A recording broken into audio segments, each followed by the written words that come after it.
Bom dia, boa tarde, queridos irmãos. Aqui é Jorge Campos.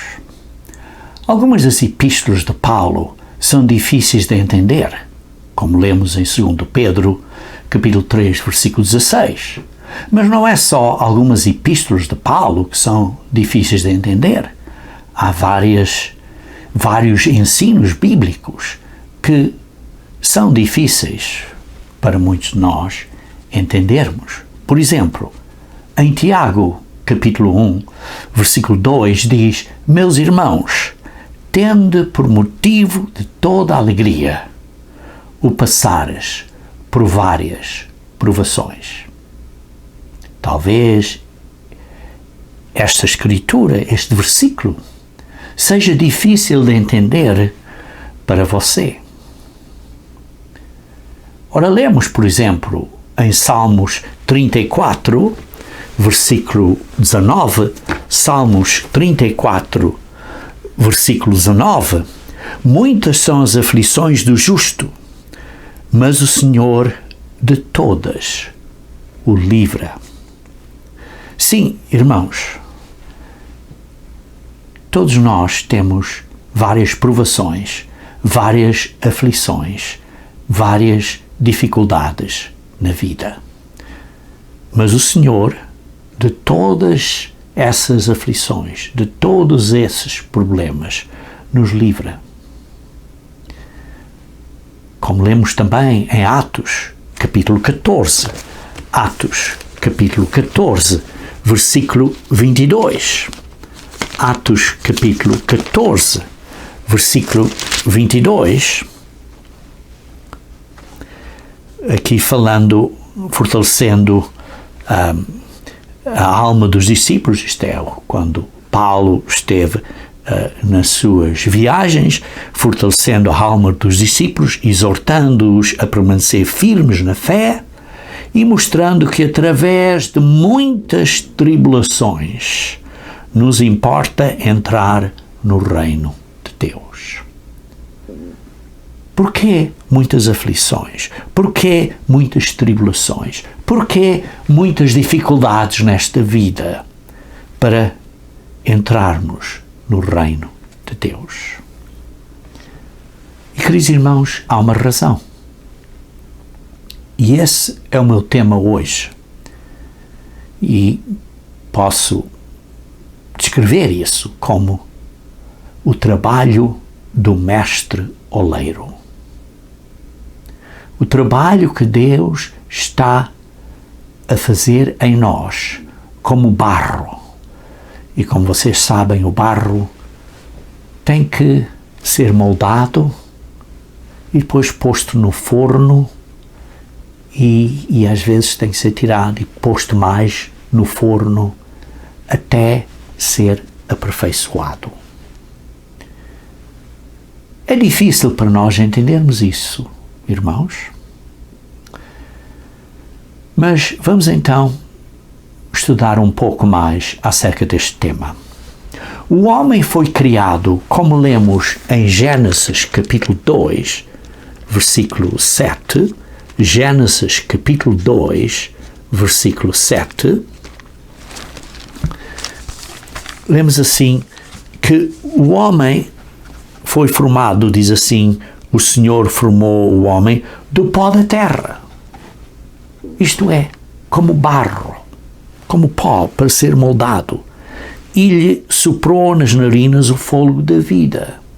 Recebemos, sim, a capacidade de viver, o nosso coração, isso tudo a funcionar, mas também recebemos o espírito do homem no homem, como já mencionei em sermões prévios. E podem estudar mais acerca disso se procurarem alguns dos meus sermões no site da igreja acerca do espírito do homem. E depois diz, e o homem passou a ser alma vivente. Passou a ser alma vivente. Não diz aqui que tem uma alma eterna, mas passou a ser, desse momento, um ser vivo, uma pessoa viva. Ora, o homem, com o espírito do homem, tem a capacidade de aprender. Vocês sabem, quando O bebê cresce, sabe poucas coisas e vai crescendo, vai aprendendo, vão para a escola, vão aprendendo dos pais e vão aprendendo várias coisas. Igualmente, espiritualmente, nós devemos estar a aprender e a desenvolver, digamos assim, a graça e o conhecimento do Senhor e nosso Salvador Jesus Cristo, ou, noutras palavras, o divino caráter de Deus. Por quê? Para nós virmos a ser seus filhos e filhas no reino de Deus. E por isso vemos que a criação de Adão, inicialmente, não estava completa. O Adão faltava-lhe este complemento adicional do Espírito de Deus na sua mente para estar completo. E por isso o homem, sem o Espírito de Deus, não está satisfeito, não tem completa satisfação nas coisas que faz, porque tem esta fome e esta sede que o homem, de uma maneira geral, não entende o que é, mas esta fome e sede da verdade, do Espírito Santo de Deus, de termos esta parte que nos enche espiritualmente, que é o Espírito Santo de Deus. Então, uma vez mais, para ficar bem claro, porque é que você e eu, porque é que nós nascemos? Nós nascemos para sermos gerados como filhos e filhas de Deus, para virmos a nascer como seres espirituais na família dele. E assim, a reprodução humana é digamos assim, o próprio tipo da reprodução espiritual. O óvulo dentro da mãe é incompleto, como sabemos. O óvulo necessita da esperma do marido para ser fertilizado. Este óvulo, dentro da mãe, como sabemos, só vive por um certo número de horas, talvez alguns dias. E durante esse período tem que ser fertilizado. Em analogia, a vida humana, com o espírito do homem no homem, é limitada também a alguns anos, digamos assim, uma média, depende em que país você esteja, que pode ser, por exemplo, entre 40, 50, 60 anos, em outros países talvez 70 anos, embora a Bíblia diz que temos uma média geral 70 anos, mas depende das condições em vários países, da saúde e das condições higiênicas e coisas assim. Às vezes pessoas vivem menos tempo em certos países por causa dessa falta de conhecimento dos princípios de Deus para termos uma vida saudável durante estes, digamos assim, 70 anos que nós temos nesta vida física. Mas durante esse período de vida física, temos uma sede, temos uma fome pela justiça de Deus, que recebemos isso através do Espírito Santo de Deus. Temos esta necessidade de recebermos o verdadeiro Espírito Santo de Deus. Ora, vejam comigo, se faz favor, então, em Romanos capítulo 8. Romanos capítulo 8, vamos ler então no versículo 9 a 11. E aí lê-se que nós, sem o Espírito de Deus, vivemos na carne. Mas nós que temos o Espírito de Deus, não devemos viver na carne, mas devemos de viver de acordo com a guia, com a direção, com esta ajuda de nos guiar. Não nos força, mas nos guia. Quando temos o Espírito de Deus, temos esta guia. É por isso que diz: porém vocês não estão na carne, mas no Espírito, se de facto o Espírito de Deus habita em vós. E como sabemos, só existe um Espírito, que é o Espírito de Deus, mas também é o mesmo Espírito que Jesus Cristo tem, é o mesmo Espírito que nós também devemos ter. E por isso diz: e se alguém não tem o Espírito de Cristo, que é o Espírito de Deus, que é o mesmo Espírito, esse tal não é dele, não é verdadeiro cristão, não pertence ao Pai. E também não pertencem a Cristo. Continuando então a ler o versículo 10. Se porém Cristo está em vós, isto é, se nós temos este Espírito de Cristo, este Espírito de Deus, este poder, esta mentalidade, esta essência, esta maneira de ver e pensar que vem do Pai, através de Jesus Cristo, e por isso é que diz, se porém Cristo está em vós, o corpo, na verdade, está morto por causa do pecado. Ou, noutras palavras, nós não queremos fazer as coisas pecaminosas. Vamos tentar viver numa prática da vida de obediência a Deus. Mas o Espírito é vida. O Espírito de Deus é vida por causa da justiça. O Espírito de Deus nos dá a vida eterna. Se habita em vós o Espírito daquele que ressuscitou a Jesus Cristo, é o Espírito de Deus, dentre os mortos, esse mesmo que ressuscitou a Jesus Cristo, isto é, o Pai que ressuscitou a Jesus Cristo, dentre os mortos, vivificará também o nosso corpo por meio do seu poder, do seu Espírito que em nós habita. E por isso, irmãos, se temos o Espírito de Deus em nós,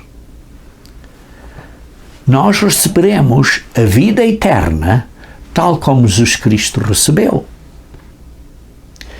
Ou, noutras palavras, temos o poder para recebermos a vida eterna. E por isso, então, voltando à analogia da reprodução humana, o óvulo humano na mãe precisa de ser fertilizado pela esperma e então esse êmbrio, uma vez fertilizado, é nutrido e é protegido e cresce dentro do ventre da mãe. Igualmente, irmãos, é o nascimento espiritual. Vejam, por exemplo, em João, capítulo 3, versículo 3 a 6. João, capítulo 3, versículo 3 a 6. Vê-se aí a conversa de Nicodemos com Jesus e diz, a isto respondeu Jesus, em verdade, verdade te digo que se alguém não nascer de novo, ou nascer lá do alto, não pode ver o reino de Deus. Temos que nascer uma segunda vez. Isto é, temos que ser gerados uma segunda vez pelo Espírito Santo, que procede do Pai, temos que crescer espiritualmente e, à ressurreição, então, nascermos de novo como seres espirituais. Então, perguntou-lhe Nicodemos, como pode um homem nascer sendo velho? Por isso ele entendeu muito bem o que Jesus Cristo estava a dizer, nascer de novo. Como é que pode nascer sendo velho? Pode, porventura, voltar ao ventre materno e nascer uma segunda vez? Ele entendeu muito bem o que Jesus Cristo estava a dizer em analogia. Mas respondeu-lhe Jesus, verdade, verdade, te digo, quem não nasce da água e do Espírito não pode entrar no reino de Deus. Quem não nascer uma segunda vez, e a primeira vez é da água, digamos assim, poderia-se entender dessa maneira, ou poderia ser através do batismo, e receber o Espírito, e depois nascer uma segunda vez do Espírito, através da ressurreição, não pode entrar no reino de Deus. Porquê? Porque temos que ser seres espirituais. Carne e sangue não podem herdar o reino de Deus, como lemos em 1 Coríntios 15, versículo 50. E por isso, lemos aqui muito claramente que o homem gerado pelo Espírito tem que crescer espiritualmente na mãe de todos nós. Gálatas 4, versículo 26, que é a Igreja de Deus. Essa, digamos assim, é a analogia da reprodução espiritual, que é, digamos assim, um antitipo da analogia ou da reprodução humana.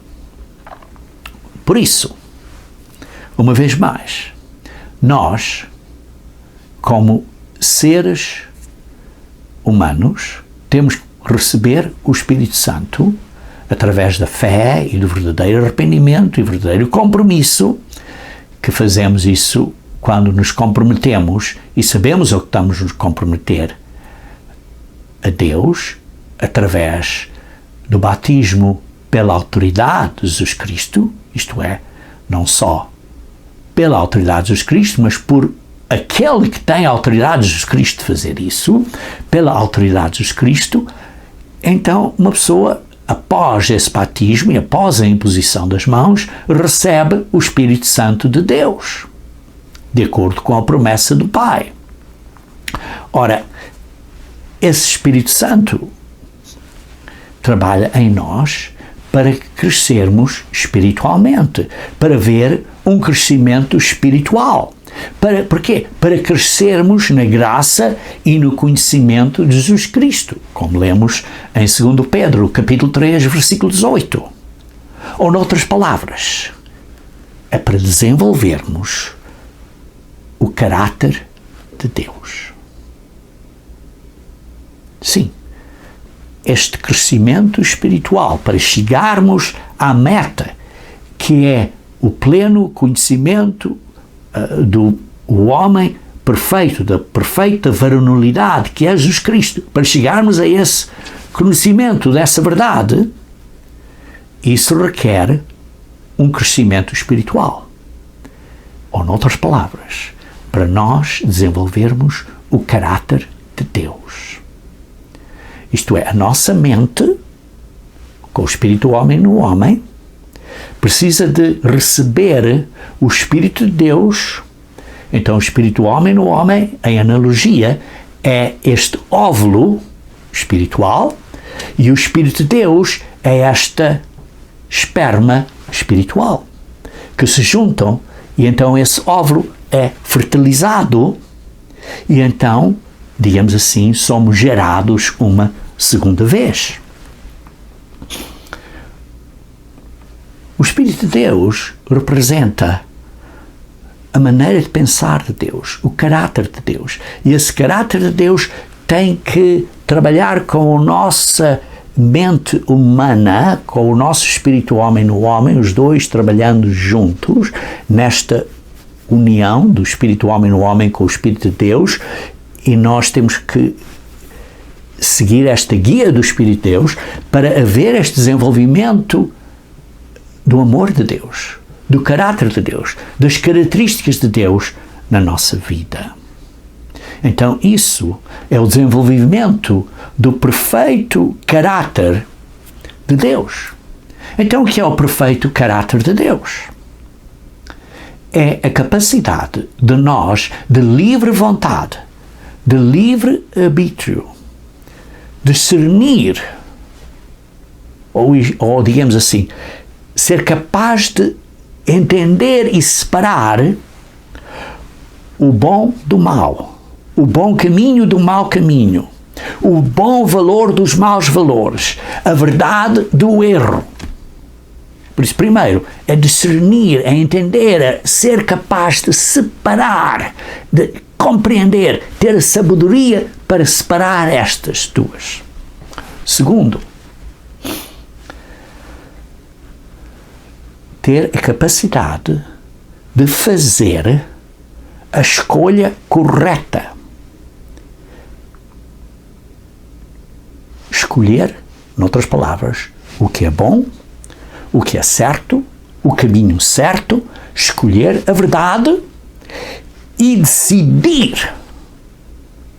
E decidir, é escolher e decidir contra qualquer vontade carnal nossa, contra qualquer desejo ou impulso humano, contra qualquer tentação, decidir de seguir o caminho certo.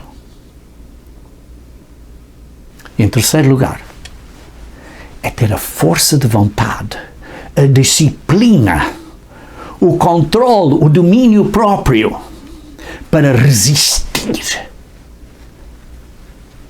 o errado, o caminho errado, os valores errados, a mentira, o erro, e fazer o que é certo, seguir e praticar o caminho de Deus. Então, o perfeito caráter espiritual são estas três coisas, irmãos. Primeiro, discernir entre o errado e o correto. Segundo, fazer a decisão de escolher o que é certo. E terceiro, ter o autodomínio, a disciplina, a força, o caráter de fazer o que é certo. Vejamos então como Paulo descreveu isto em Romanos capítulo 7. Em Romanos capítulo 7, vamos começar a ler no versículo 15.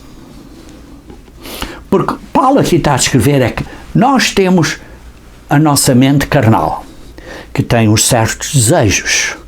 Mas agora recebemos o Espírito de Deus, que nos dá os desejos de amor para com o próximo, de amor para com Deus e amor para com o próximo, o ato de desejar dar, enquanto o nosso desejo carnal é amar a mim próprio, fazer o que eu quero, fazer o que eu entendo, fazer as minhas paixões, receber em vez de dar. E por isso os dois são em lados opostos. Ora, temos esta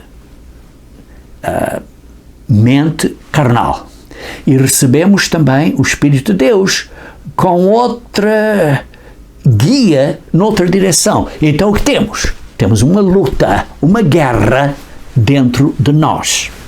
E por isso lemos aqui versículo 15. Porque nem mesmo compreendo o meu próprio de agir, pois não faço o que prefiro, e sim o que detesto. Com o Espírito de Deus, agora eu quero fazer as coisas corretas. Eu quero praticar o amor. Eu quero praticar os mandamentos de Deus. Eu quero praticar a justiça. Mas na minha carne há estas paixões, estas forças carnais que me puxam para as coisas físicas, carnais, para o egoísmo, para a soberba, para a vontade de amar a mim e não ao outro, fazer o que eu quero, as minhas próprias paixões. E temos esta guerra. Vejam então no versículo 21. Então, ao querer fazer o bem, encontro a lei de que o mal reside em mim. Querendo fazer o bem, encontro esta lei em mim de fazer o mal. É esta mente carnal, é esta lei carnal dos meus membros que quer fazer o mal. Mas mentalmente, com o Espírito de Deus, estou a ver esta necessidade de fazer uma vida diferente, de amar o próximo, de servir, de dar. E há esta guerra. Versículo 22. Porque no tocante ao homem interior, tenho prazer na lei de Deus. Isto é, com o Espírito de Deus, na minha mente, na minha maneira de pensar, no meu coração, eu quero fazer as coisas de Deus. Eu quero praticar as leis de Deus. Mas vejo nos meus membros outra lei. Na minha carne, na minha fraqueza carnal, outra lei. Guerreando contra a lei da minha mente. Então temos esta guerra.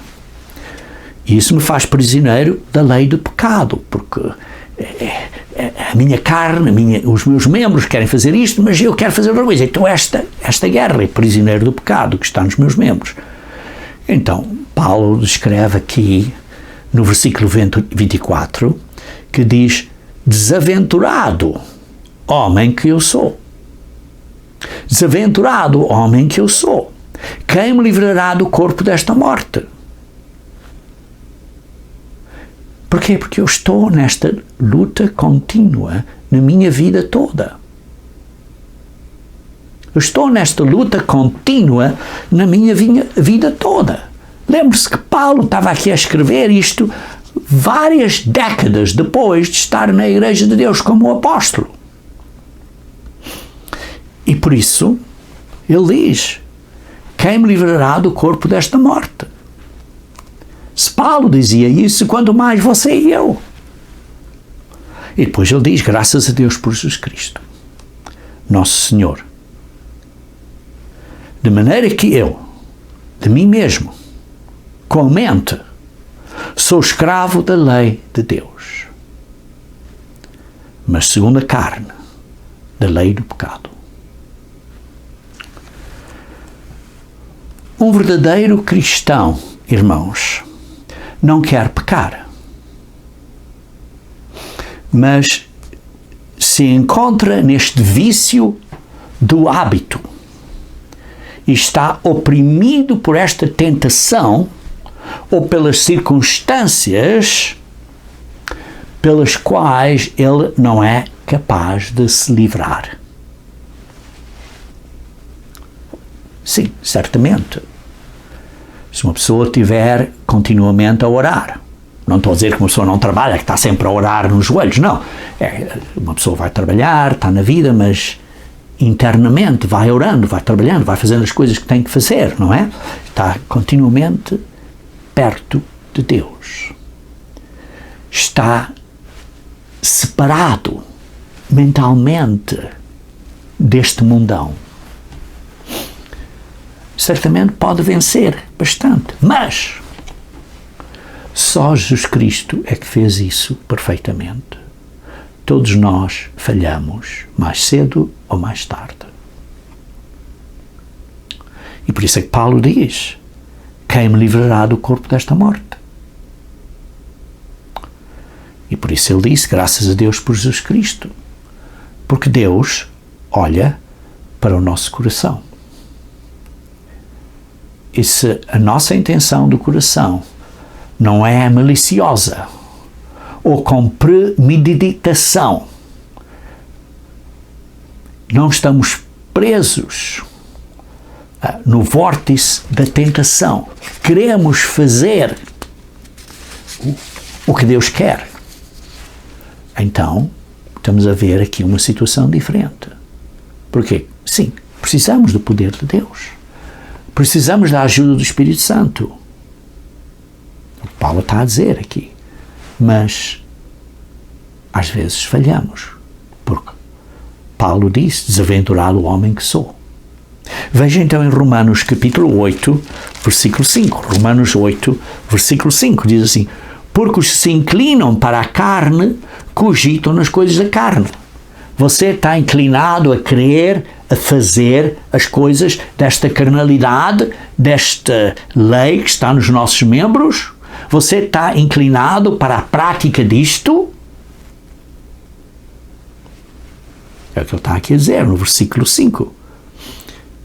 Aqueles que estão inclinados para isso estão sempre a pensar fazer as coisas da carne. Mas os que se inclinam para a vontade do Espírito, para a vontade de Deus, querem fazer as coisas de Deus, as coisas do Espírito, fazem as coisas do Espírito. Porque o pendor da carne, a inclinação, o desejo de fazer as coisas da carne, vai conduzir à morte eterna, está claro. Mas quando estamos a ter o pendor, a inclinação, o desejo de fazer as coisas do Espírito, isso nos conduz à vida eterna e à paz. Pelo menos uma paz interna. Mas, ao fim de tudo, será uma paz completa. Por isso, versículo 7. Por isso, versículo 7. O pendor da carne é inimizade contra Deus, pois não está sujeito à lei de Deus, nem mesmo pode estar. não está sujeito à prática de seguir a lei de Deus. Portanto, os que estão na carne não podem agradar a Deus. Vós, porém, como membros, verdadeiros membros da Igreja de Deus, não estáis na carne, mas no Espírito, se de facto o Espírito de Deus habita em vós. Se vocês têm o Espírito de Deus, se o Espírito de Deus está a trabalhar em vocês com este desejo, esta vontade de fazer o que Deus quer, vocês não vão praticar as coisas da carne. Não estou a dizer que não falhamos de vez em quando, mas não vamos estar a viver na prática, no hábito das coisas da carne. Vamos estar a vencer isso. Mas se alguém não tem o Espírito de Cristo, como lemos há pouco, esse tal não é dele. Isso é o que lemos há pouco. Vejamos então no versículo 14. Pois os que são guiados pelo Espírito de Deus são filhos de Deus. Se você está a ser guiado pelo Espírito de Deus, você está a seguir esta guia, está inclinado para as coisas do Espírito, está a esforçar, tem esta vontade, este desejo de vontade de fazer as coisas do Espírito de Deus, você então está a provar que é o Filho de Deus. Está no caminho. Você está a crescer, porque tem o Espírito de Deus e está a fazer as coisas do Espírito de Deus. E por isso são filhos de Deus. Porque não recebeste o espírito da escravidão para viveres outra vez atemorizados, mas recebeste o espírito de filiação, baseados no qual clamamos Abba Pai. Somos realmente filhos de Deus. O próprio Espírito, o Espírito de Deus, testifica com o nosso Espírito, que é o Espírito do homem no homem, que somos filhos de Deus. Vejamos também no versículo 20.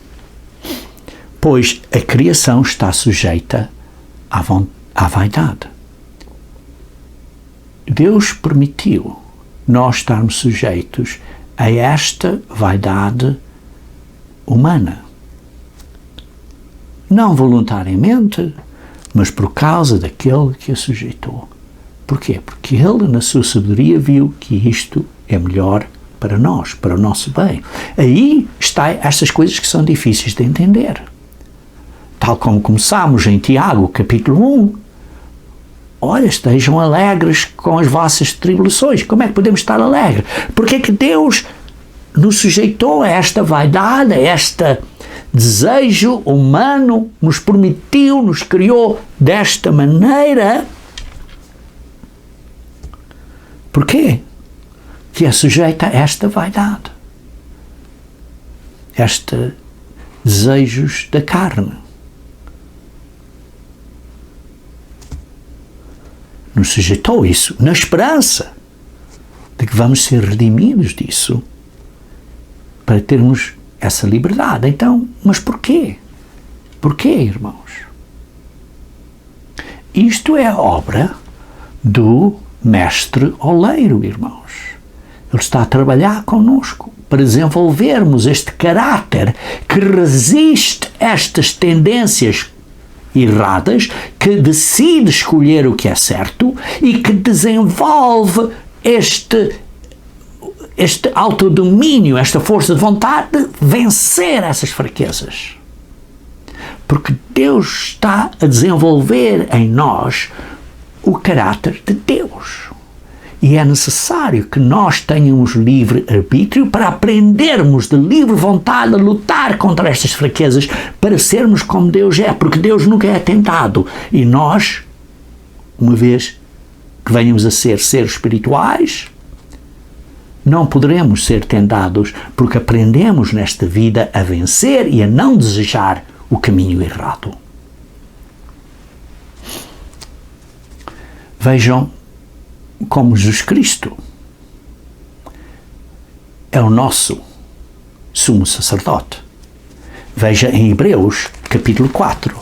Hebreus capítulo 4, versículo 15 a 16.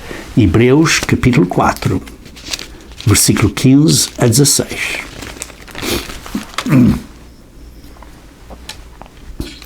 Porque não temos como sumo sacerdote, que é Jesus Cristo, não temos sumo sacerdote que não possa compadecer-se das nossas fraquezas.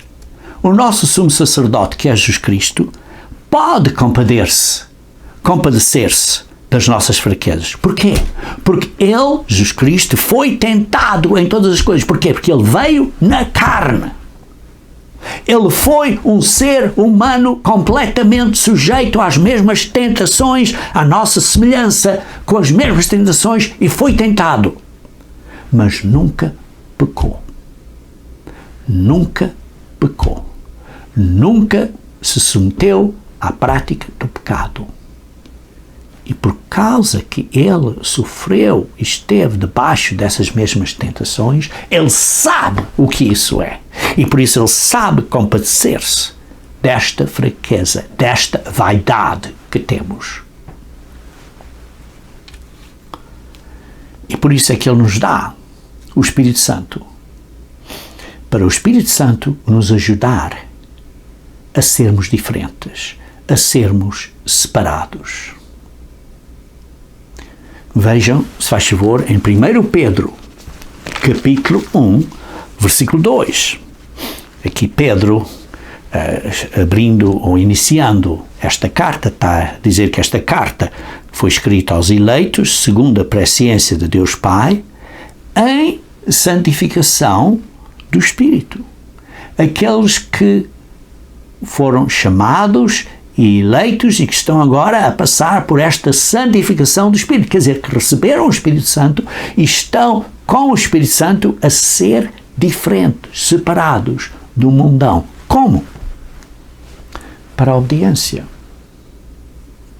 Para a obediência.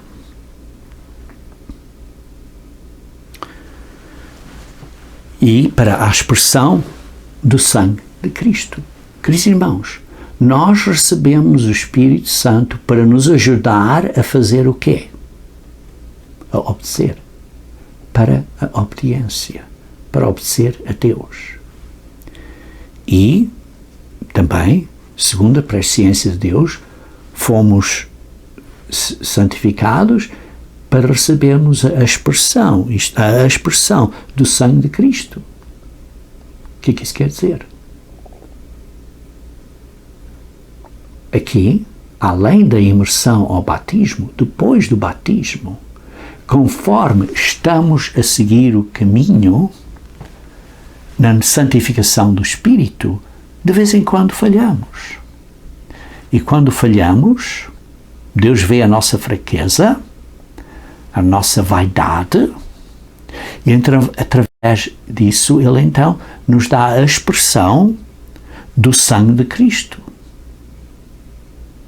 O sumo sacerdote dá, em adição a recebermos a remissão dos pecados ao batismo, pela imersão, através, simbolicamente, da lavagem do sangue de Cristo, uma vez que estamos santificados neste caminho, nesta santificação do Espírito, se falhamos de vez em quando, recebemos a expressão do Espírito, a expressão de perdão do sangue de Jesus Cristo, para nós sermos perdoados.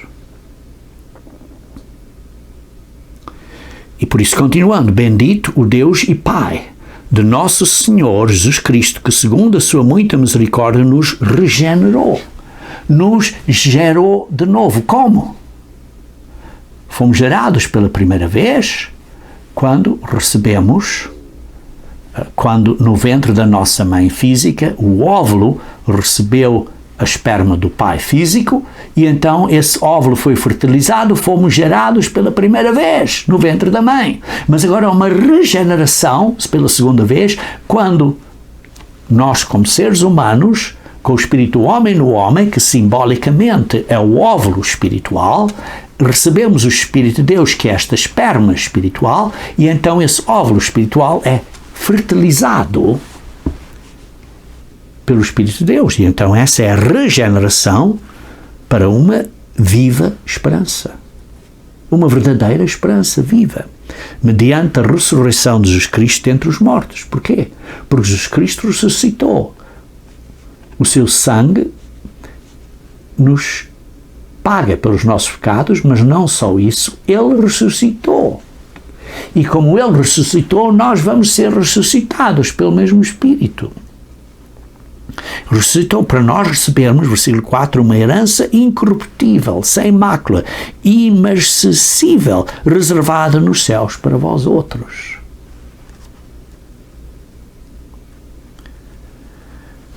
Que esta esperança, esta herança incorruptível, para a qual nós somos guardados pelo poder de Deus mediante a fé, para a salvação, preparada para revelar-se no último dia, a ressurreição de Cristo. Não exaltais, embora no presente, por breve tempo, se necessário sejais contristados por várias provações, para que, uma vez confirmando o valor da vossa fé, muito mais preciosa que o ouro perecível, mesmo apurado no fogo. Quer dizer que nós vamos passar por provações. Vamos passar por provações.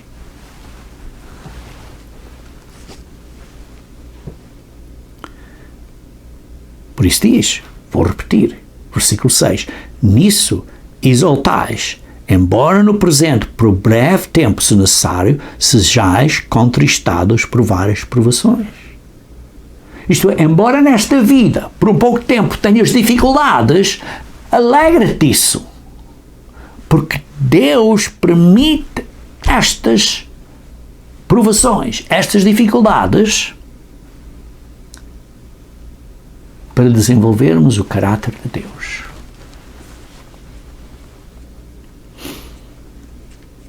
Por isso, irmãos, por isso é que precisamos de mudar. Por isso é que mais adiante, no versículo 13, da primeira epístola de Pedro, capítulo 1, versículo 13, por isso, cingindo o vosso entendimento, sede sóbrios e esperai inteiramente na graça que vos está sendo trazida na revelação de Jesus Cristo. Como filhos da obediência, não vos amoldeis às paixões que tinhas anteriormente da vossa ignorância. Pelo contrário, segundo é santo aquele que vos chamou, tornai-vos santos, também vós mesmos, em todo o vosso procedimento. Por isso está escrito, sede santos, porque eu sou santo.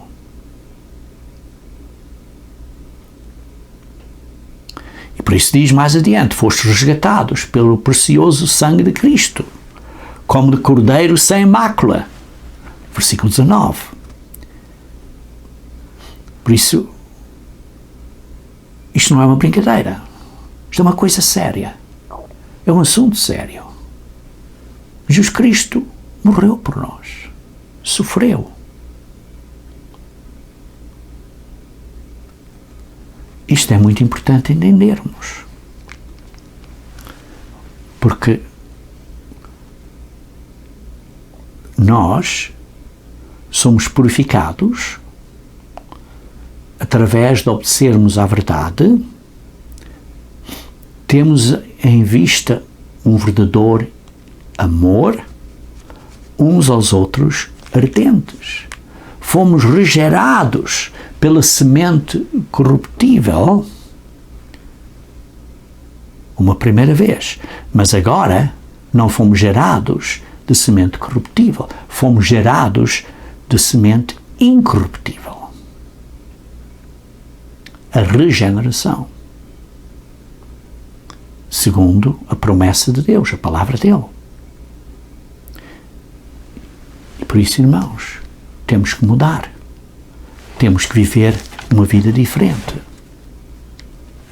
Vejam em 1 João, capítulo 3. 1 João, capítulo 3. 1 João, capítulo 3. Vede que grande amor nos tem concedido o Pai a ponto de ser chamados filhos de Deus. E de facto somos filhos de Deus. Por essa razão, o mundo não nos conhece, porquanto não conheceu Ele mesmo. Amados, agora somos filhos de Deus. E ainda não se manifestou o que veremos de ser. Sabemos que quando Ele se manifestar, seremos semelhantes a Ele, porque haveremos de vê-lo como Ele é.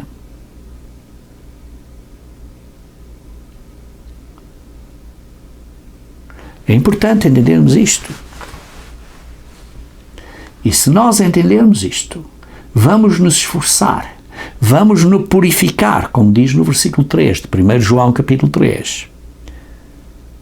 Se temos esta esperança, e vamos ser puros e santos, como Deus é, vamos trabalhar nisto, e requer aflições. Sim, requer aflições.